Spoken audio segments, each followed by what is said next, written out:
仙门人间本一体，战乱不分穷富人。十几20年前，天下风起云涌，局势几变。先是岐山温氏战败灭门，再是夷陵老祖灰飞烟灭。先人的乱子祸及百姓，所有人都跟着遭殃，好不容易太平下来，如此便是13年。然而，一切都在13年后的一个秋日夜晚结束了。距离那一日已过去了6个月，6个月不长不短。新播种的稻子还不够长熟，隔壁张三的腰儿已经蹿高了一个脑袋。魏无羡拎着满满2桶水，装作很吃力的样子从水井往回走。干完农活的一群佃农聚在一起砍大山，看不到魏无羡背后帮他出力的鬼怪，见他来了，兴致勃勃地招呼他过来一起唠唠。魏无羡笑了笑，放下水桶，从袖子里掏出块帕子，试尽双手的水，走去人群旁，挑了一块石头坐了下来。不用猜，这时局聚在一起聊天，那聊的只能是仙门战况。张三将嘴里嚼没味了的叶子吐出来，显摆似的说：我那在804家的二表叔那天告诉我的，仙门联军前几日正式结成了，云梦江是领头，不日就要去打姓金的了，咱们这儿恐怕又要换地主了。李四啐了一声：别装了，什么二表叔，隔了几百里的表叔啊，什么仙门联军，不过乌合之众，兰家都不参加，大家族里只有一问三不知的聂怀桑跟着掺和，他们拿什么打兰陵金氏？还以为姓姜的是当年的云梦姜氏啊。夷陵老祖死了以后，全家上下就剩一个小姜宗主厉害点，哪来的信心去组联军啊？张三一脚踹在李四屁股上，嚷嚷道：放你妈的狗屁，别以为老子不知道你折腾啥。前几年你卖你闺女进了金家，听说运气不错接了单，现在是个什么夫人了，带着你个老不死的一起，以为自己入世家了。瞧给你急的，你知道个屁。蓝曦臣是没参加，可那是因为金光耀是他结拜兄弟，他也没拦着蓝家人参战啊。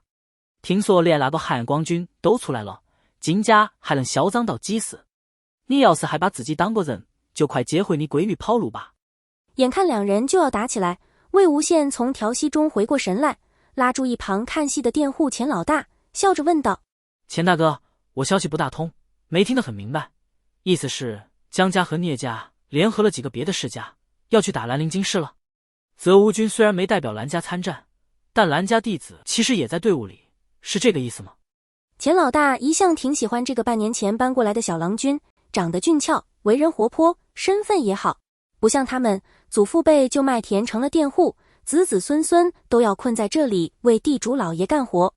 可听说身子不好，深居简出，实在是有些可惜，不然自己还想把闺女许给他，图个主户身份呢。他敲了敲手里的土烟袋子，回答魏无羡道：听说是这样了，也怪那金光耀自己太过分，杀了与他有恩的赤峰尊不说，还把人家分尸了。赤峰尊枉死10余年，冤魂不散，跑出来复仇，阴差阳错伤了金陵小公子，这才挖出了当年真相。然而这些年金家独大，和当年的温家也不遑多让，难怪仙门又要组联军去打仗了。哎，只是神仙打架，伤的却是咱们，也不知道接下来这日子要怎么过喽。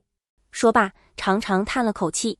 魏无羡没再说话，钱老大的伤感真实却也淡薄，兴百姓苦，亡百姓苦，这些苦难虽艰辛，于他们而言却是习以为常。往前说，父辈、祖父辈、曾祖父辈都是这样过来的，往后说，子辈、孙辈、曾孙辈大概也要这样过下去，活着就已经拼尽全力，没什么功夫质问这世道为何。果然不过须臾，钱老大的忧愁便散了去，他继续说起了八卦。说起来，我最近总听路过的修士说，若是夷陵老祖还在就好了。这回魏无羡是真的惊着了，张了张嘴，半晌才问：夷陵老祖，那不是杀人无数的魔头吗？仙门百家和他势不两立，怎么又怀念起他来了？钱老大又敲了敲烟枪，放在嘴里嘬了一口，粗制滥造的烟叶味道呛人。他皱了皱眉头，慢吞吞继续说道：还不是阴虎符。魏无羡心下大惊，阴虎符？是啊，我听那些修士们说，当年传说夷陵老祖死前毁了阴虎符，还真不是假的。可是金光耀手下有鬼道高手，竟把阴虎符修了个七七八八，虽威力大不如前，好歹也是个不是法器，如今在金光耀手了，可谓如虎添翼，其余世家竟是打不过。这时就有人提出来了，说当年夷陵老祖其实并不是和仙门有仇，而是仅仅和金家有仇。结仇也仅仅是因为那个金光山觊觎那银虎符，是金家为了一己私利拉仙门败家下水，最终变成了死伤无数的惨剧。实际上魏无羡战功卓越，为人爽快，原本是不会酿成那般大祸的。什么诅咒，什么杀人，都是金家一面之词。如今恶名暴露，图穷匕现，可见金家从来不是好人。若夷陵老祖还在，有他压制银虎符，江家怎会如此羸弱？金光耀又焉能如此嚣张？短短一段话，却如同一道惊雷，劈得魏无羡胸口剧痛。众口铄金，竟是如此。当年喊破喉咙也无人肯听，如今又有新的邪魔外道，他一个死人便自此清白了。也罢，也罢。那张三李四仍旧是打了起来。这钱老大算是佃户首领，却也知道此时局下，众人难免心浮气躁，摇摇头不想去管，提起地上的一桶水，温声对魏无羡道：莫老弟，我送你回去吧，你一个人住，提个谁也费劲。魏无羡回神，点头致谢，跳下石头，与钱老大一同往回走了。他被献射回来已经半年了。半年前，在莫家庄，莫玄羽要复仇的人一夜之间尽数暴毙，魏无羡刚复活便恢复了自由身，本想追着那鬼手去看看，但既然蓝忘机也在，想来出不了什么乱子，便骑着小苹果天高路远了。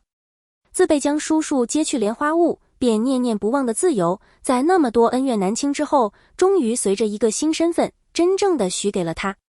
如今魏无羡仍想修仙，仍爱古道一切术法符传，可他只是他再没有责任与仇恨堆砌拉扯了。半年前在这里定了下来，种花打猎悠哉悠哉，上个月刚接了单，正计划着找个剑炉再练一把剑，其余的便随缘吧。钱老大随他进了院子，放下水桶，魏无羡送了他一袋上好的烟叶，钱老大欢天喜地的走了。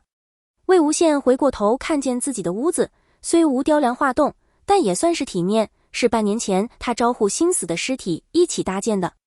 村里人瞧着新鲜，都以为是哪家里遭了难的小公子流亡于此，又见他似是身体不好，院子里总飘着药香，平日多有帮助。魏无羡也投桃报李，如此岁月静好，便是半年。这村子算是在姑苏蓝氏势力范围中，只是外头战火滔天，蓝氏也顶多能保云深不知处周围安宁。此处偏僻，鱼龙混杂，常有各世家修士来此，或是抓人，或是打架，也不知能太平到几时了。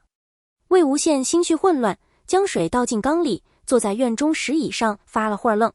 待天色将晚，才回过神来该做饭了，推门进屋，却看到屋里坐了个小男孩，一双眼睛瞪着他，不知已在此处等了多久。魏无羡一时愣住，竟没做出任何反应。那小孩穿着不合身的粗布衣服，头发乱得像鸡窝，大概13、14岁，脸上脏兮兮的，眼睛却亮得很。魏无羡瞧着他，觉得似乎有些眼熟，可他记性一向不好，想了须臾全无头绪，便不再在意，又走去院子里取了个湿帕子来，回屋递给小男孩，撑着膝盖柔声说：你是哪家的孩子呀？走丢了吗？那孩子不说话，接过帕子攥在手里，仍瞪着魏无羡，只把魏无羡瞪得发毛，才哑着嗓子说：舅舅说的果然不错，你看这混不吝没规矩，其实最是讲究。